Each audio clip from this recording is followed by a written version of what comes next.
শোনো মাতবার, আমি বিয়া করছি 3 দিন হইছে। এর মধ্যে আমার বাপে আমার শাশুড়িরে কেমন কইরা করে।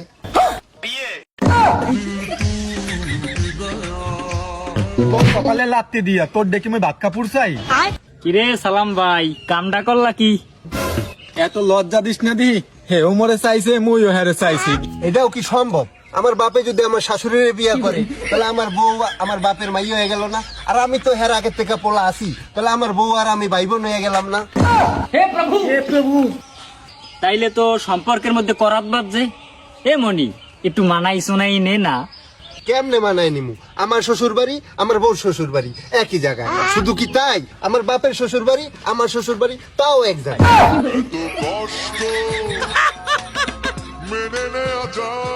আমার যদি ছেলে পেলে হয় আমার বাপেরে নানা কইবো না দাদা কইবো? আমার বাপের যদি ছেলে পেলে হয় আমারে কি মামা কইবো না দুলাভাই কইবো? তো মহাবিপদে পড়লাম। এর আগে তো এরকম সালিশি আমার একটাও বাজে নাই।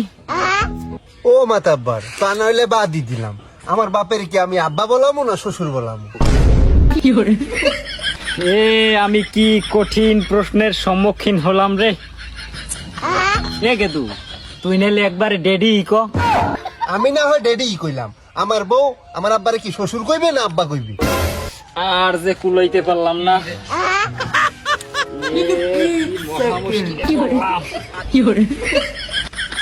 মাথা হ্যাং হইলে হইবে না মাতাব্বর। আমি কি আমার শাশুড়িরে মা কমু না শাশুড়ি কমু? এবার খো তুই একটা কাম কর, একবার তুই মাম্মি ডার্লিং ক।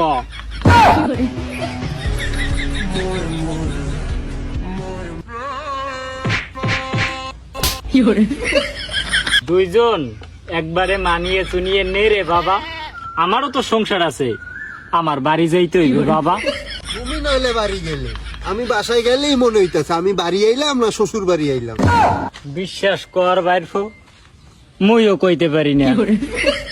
ও সালাম ভাই, তোমার সেটাই তক্তা মেরে দেব। তুমি কেটা একটা কামের কাম হল্লা? তোকে এই বাপ বেটার সালিশি করতে হইলে তোর দাদারে লাগবে।